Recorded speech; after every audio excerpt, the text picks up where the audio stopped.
Hey, this is Carla from the Butcher Babies. This is George Corner Fisher from Cannibal Corpse. Hey, this is Rex from Kill Devil Hill. It's Wednesday 13. This is Jazz from Devil Driving. This is Motorist from Quad. You're listening to Rabid Noise on Rabid Radio. Turn it up. Mark, thanks for joining us on Rabid Noise. How are you, brother? I'm good, man. How you doing? I'm very good, thanks, dude. Excellent you could be on the show. So, the new Aversions-crown album, Xenocide, is great, and it's a brutal way to kick off the new year. You must be pretty stoked that all the reviews so far have been all positive. Yeah, man. Yeah, it's been cool. Like, I think a lot of people are really kind of digging what we envisioned as an album, and it's finally slowly being released at the moment. And I believe that everyone that's reviewed it, or most people that have seen it, have all kind of been positive about how it sounds. So it's kind of been a really good ride so far, and I hope it doesn't stop. And it's about to kick off, dude. Was it released on the 20th? Yeah, it's going to be released on the 20th, so hopefully when people get to hear the full thing, they're going to, be very stoked. I can't wait to hear what people think of all the other tracks that aren't singles that have been released, I think there's a lot of good material on that album that won't be included as singles that will just kind of be for people who listen to the full thing. I can't wait to hear what people think because, we've all put in a lot of time in each track and we get to really showcase 3 or 4, so it'll be interesting to see what people think of the whole thing in general, not just a few songs. The singles that have been released, man, like, everyone's digging them. Yeah, exactly. It's been great, man. It's been great. I reckon everyone, most people have something positive to say, and all my friends and people that listen to Aversions that know me personally have just kind of come up to me and been like, man, you're really killing it with this album. So, yeah, I just can't wait to, because there's a lot of variety on that album, and I just can't wait till people hear the whole thing, because there's a lot of cool things on the album that I personally put in, and I can't wait to, people experience it. Because, I remember when I was writing it, I was like, man, I wish I was like someone from an outsider's perspective hearing this. I reckon it would be absolutely insane. Yeah, and it's good to drive to, too. Yeah, exactly. Turn it off and get going.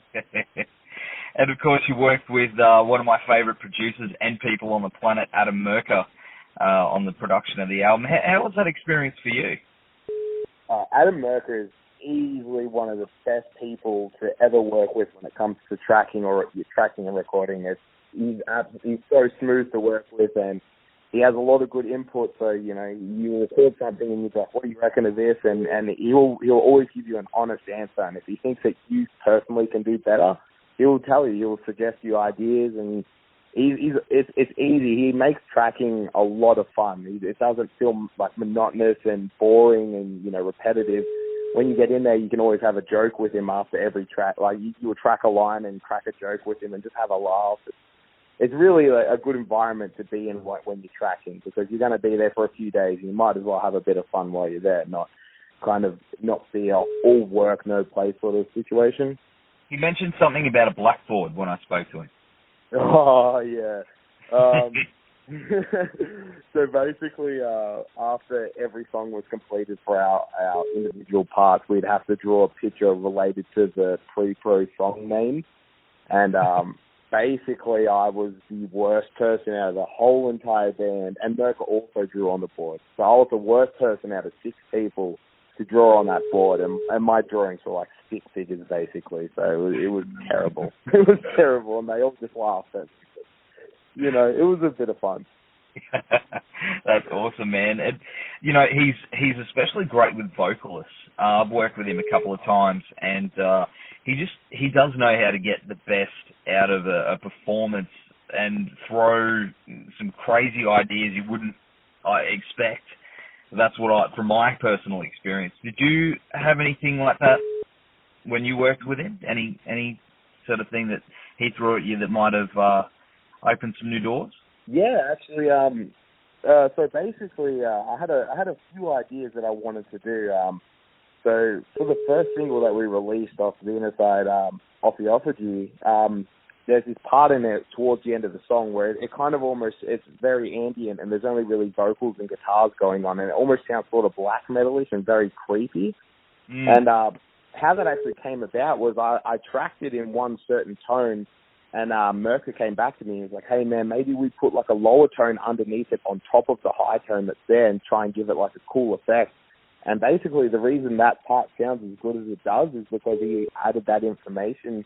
He asked me like if I wanted to give it a go, and we tried it, and it just sounded awesome. It's things like that Merker kind of does, just like little ideas, and you try it out, and you're like, wow, that actually sounds awesome. So yeah, there's a fair few things on the album that probably wouldn't be there if it wasn't for Merker. He tends to see things sort of outside the box, doesn't he? Yeah, he does. He has some real strange ideas, but they work really well. So, you don't really question him when he comes up and he's like, hey, man, do you want to try this? You're like, yeah, let's try it, because every time you suggest something, it works out really well. So I'm just going to go for it. It's all gold. And, of course, the concept of the album. Who came up with the title, and, do all the tracks link as one big story, or is it individual? So for the title, it was actually me and our guitarist Mick. We both kind of was going back and forth and we were trying to come up with names to present to the rest of the band to see what they thought of a good album title. And then randomly, we were talking about the Alien movies and Xenomorph, which is the creature out of the Alien movies, and we were like, why don't we just change Geno from genocide to Xeno, like xenocide, like an alien genocide? So that kind of that describes the whole entire album, and that's kind of just how that came up. As far as the concept of the album, yeah, it's a massive story that goes through the whole entire thing. It goes from track one to the final one, and yeah, it basically just tells a massive story about a rise of an alien hierarchy and the fall of it, and the creation of humans, and why they decided to split ways and fight each other opposed to work together. That'd make a cool graphic novel. Yeah, man, I'm massive into that sort of stuff, so that's why I wrote an album like this. Well, man, you never know. Someone might get inspired and start drawing it up. Oh, man, I hope so. I hope one day. I'd love to write a graphic novel. That'd be unreal, man. And, of course, you've been with the band a fair while now, man. And how did you get involved with the guys, being that you're from down south? So basically, I was from a band called Valiant a few years back, and we were actually playing the Aversions-Crown Tyrant, their last CD Tyrant, where they were doing an Australian tour. We were playing the local Melbourne show, which is where I'm from, and basically all the guys there saw me play, and then they were really impressed, and a few months later, their vocalist actually had some vocal complications where it wasn't working out for him to be doing vocals because it was causing him harm and stuff like that. And he needed to step down for a few months. So they asked if I wanted to fill in, and so I was filling in for him while he was, trying to get better. And then towards the end of his recovery, he just decided that, being in a band just wasn't really for him. And basically, yeah, they asked if, because I was filling in at the time, they really liked what I was doing. They said, would you like to try out, write a song for us, and, we'll see how it goes. And must have impressed them, because here I am. Pretty much you're thrown straight into it. I mean, you guys toured quite extensively from pretty much the moment you joined, right? I mean... Yeah.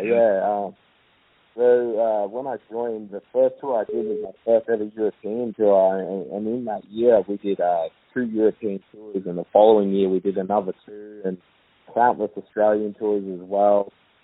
So we've just been touring extensively since I joined, and then we finally, in this year, we took a few months off to write and record an album, and we're probably going to go exactly back to where we were, which is touring non-stop again.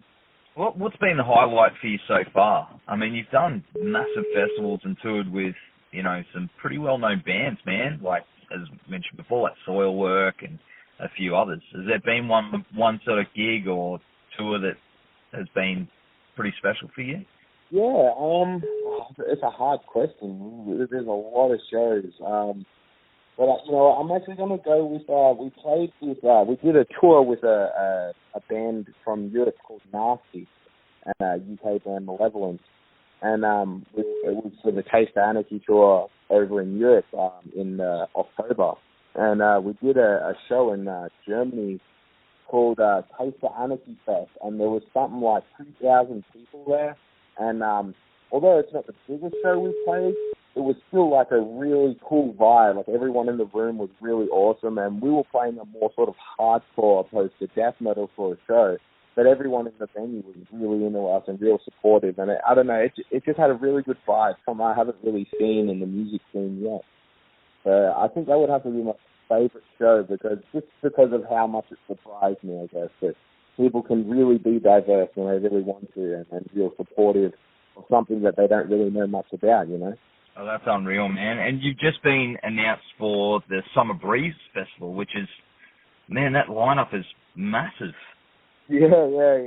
We got some serious shows coming up in Europe this year, so a bunch of festivals, and Summer Breeze. One of our friends actually works with them guys, and that's kind of how that came to be. And they've always been looking at us anyway, so it kind of just worked out. And I literally can't wait to play. I can't wait to play in Europe in the summer because every time I've been there, it's either been spring or winter, and their winter is pretty cold compared to Australian. So I'm very excited to see what festival season for Europe is like. And what about, is there one band on one of those bills that you're pretty keen to see? Yeah, it's hard because there's actually a multitude of them. Each show kind of has each different festival kind of has a big amount of fans that I want to see. But all right, I'm just gonna label two because I think that's the best way that I can do this without having a conflicted choice. So I really want to see some guys from America. They're quite not the biggest band, but they're called Fit for an Autopsy, and they're really awesome. They're very similar to how we sound. And another band that I've been listening to for quite a while called Ice Earth, which are just awesome. They're just killer music, and if you like that sort of stuff, them two will probably be the two that I'm most looking forward to. But who knows, when I get there, it might just be, I might change my mind and see something that I didn't think that I was going to see and kind of lose it, you know? They're both solid bands, though. Yeah, they are, I agree. That's awesome, man. So can we expect a run of shows here as well? Yeah. So we got some stuff. We haven't announced anything yet, but we are working on some things for Australia. We never forget about where we're from, and all around the world really. Like we're working on some places. We're working on some stuff for America. Obviously, you can see that because we're going to announce Summer Breeze, we're going to be going back to Europe, and we're currently working on an Australian tour. This won't be too far off either. So you keep an eye out on our Facebook and stuff. You'll probably see it announced soon. Awesome. Well, definitely can't wait, dude. All right. Well, thanks again for joining us on the show, man. We're going to go to the track Solus Acolyte now from Xenocide, and hopefully we'll see you guys on the road very soon. Yeah, man, for sure. Yeah.